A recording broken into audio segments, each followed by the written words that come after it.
Hello friends, मैं doctor B.R. Bagaria, head of department of orthopaedics and joint replacements, sports medicine, Manipal hospital, Jaipur.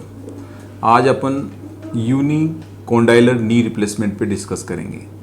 यूनिकोंडाइलर knee replacement कब करते हैं और कौन लोग इसके आइडियल कैंडिडेट होते हैं, किन लोगों को ये सर्जरी बेनिफिट दे सकती है और किन को नहीं दे सकती, इसके बारे में डिस्कस करते हैं। ओपीडी में बहुत सारे लोग घुटने का दर्द लेके आते हैं। देखना ये है कि कौन सा पेशेंट इसके लिए जो कि यूनिकोंडाइलर नी रिप्लेसमेंट के लिए आइडियल है। स्पेशलिस्ट के पास जाने के बाद उसको इस चीज़ का कंप्लेंट, जो पेशेंट की कंप्लेंट है उसके अकॉर्डिंग उसको एक्सरे यानी कि रेडियोलॉजिकली उसको इवेल्यूट करते हैं।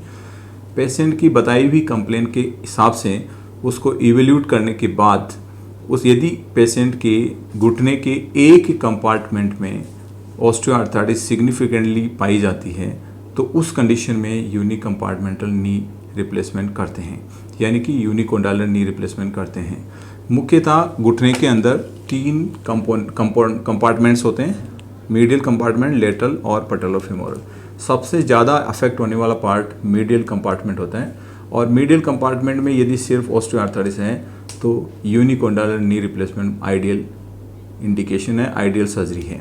लेकिन इसके लिए सबसे इम्पोर्टेंट डॉक्टर को ये बताना या जानना ज़रूरी होगा कि घुटने के अंदर की जो स्ट्रक्चर्स होती हैं, जैसे कि आगे की जो नस होती है ACL और PCL, पीछे की नस जो है, और दूसरे जो कंपार्टमेंट्स हैं उनकी कार्टिलेज बिल्कुल नॉर्मल हो और दूसरी तरह की पेशेंट्स को कोई प्रॉब्लम नहीं हो। उस कंडीशन में चाहे वो किसी भी एज में पेशेंट आए, चाहे वो 40 ईयर्स हो, 50 हो, चाहे 70 हो, यदि सिंगल कंपार्टमेंट इन्वॉल्वमेंट है तो उसमें आइडियली यूनिकम्पार्टमेंटल यानी कि unicondylar knee replacement is very good option.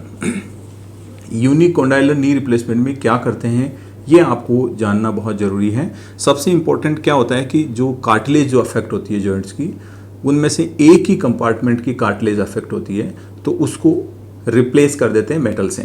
इसी को कहते हैं यूनिकोंडाइलर नी रिप्लेसमेंट। कैसे करते हैं कि बहुत ही सिंपल, बहुत ही स्मॉल एक इंसिजर घुटने के ऊपर लगता है। जैसे टोटल नी रिप्लेसमेंट में तो बहुत बड़ा इंसिजन लगता है, लेकिन यूनिकोंडाइलर में एक स्मॉल इंसिजन लगता है अराउंड 4 सेंटीमीटर का, और उससे जो अफेक्टेड पार्ट है उसको एक्सपोज करके जो अफेक्टेड कार्टिलेज है उसको एक प्रॉपर जिग सिस्टम से रिमूव करने के बाद ये जो कंपोनेंट्स हैं ये प्लेस कर देते हैं। इससे ये जो कंपोनेंट है बहुत ही छोटे छोटे कंपोनेंट्स होते हैं जो इसमें फिक्स कर देते हैं। ये टीबिया का कंपोनेंट है, ये फीमर का कंपोनेंट है जो कि रिप्लेस कर देते हैं। और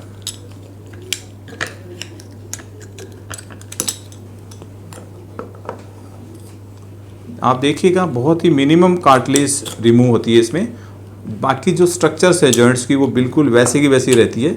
और इस तरीके से तीनों कंपोनेंट्स को बहुत ही परफेक्टली मेजर करके कार्टिलेज की जगह रिप्लेस कर देते हैं।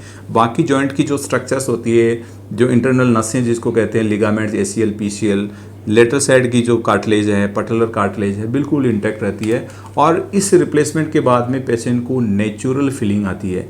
जैसे एक नॉर्मल नी की जो फीलिंग आती है वैसे ही यूनिकम्पार्टमेंटल या यूनिकोंडाइलर नी रिप्लेसमेंट की फीलिंग आती है।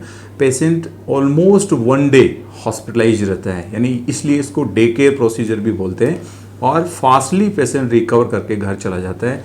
इवन विद इन 7 डेज में पेशेंट अपने ऑफिस में भी जा कर के काम कर सकता है। इसके बाद में पेशेंट वॉकिंग है, चलना फिरना है, आलती पालती मार के भी आराम से बैठ सकता है और उसकी रिकवरी फास्ट होती है।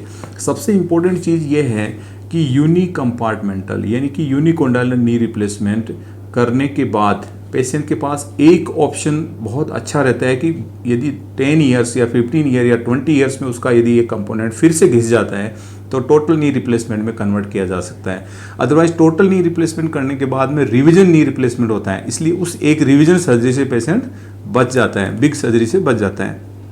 इसलिए जो पेशेंट अपने घुटने के एक ही भाग में यदि दर्द की कंप्लेन करता है या उसके रेडियोलॉजी के बाद में सिंगल कंपार्टमेंट ही उसका इन्वॉल्व है, उस केस में partial knee replacement is very good procedure और उस बहुत ही पेशेंट्स के लिए बहुत ही फ़ायदेदायक प्रोसीजर है। इसलिए मैं इसको हमेशा हम लोग इसको प्रमोट करते हैं। एक समय ऐसा था कि टोटल नी रिप्लेसमेंट को ही लोग ज़्यादा प्रमोट करते थे, लेकिन टेक्नोलॉजी की एडवांसमेंट के कारण से और सर्जन्स की स्किल इंप्रूव होने के कारण से, बार बार ट्रेनिंग से होने के कारण से यूनी कंपार्टमेंटल ऑस्टियोआर्थराइटिस में पार्शियल नी रिप्लेसमेंट को बहुत ही बेहतरीन ढंग से रिजल्ट्स देने के कारण से इसकी यूटिलिटी बहुत बढ़ गई है और पेशेंटों में इसकी ज़रूरत भी बहुत बढ़ गई है। लोग भी बहुत खुश हैं इस सर्जरी को अपना करके।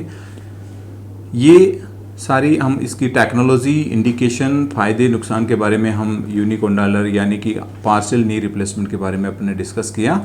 इससे रिलेटेड किसी भी तरह का आपको क्वेश्चन या क्वारीज हो, आप मेरे से डिस्कस कर सकते हैं। Thank you.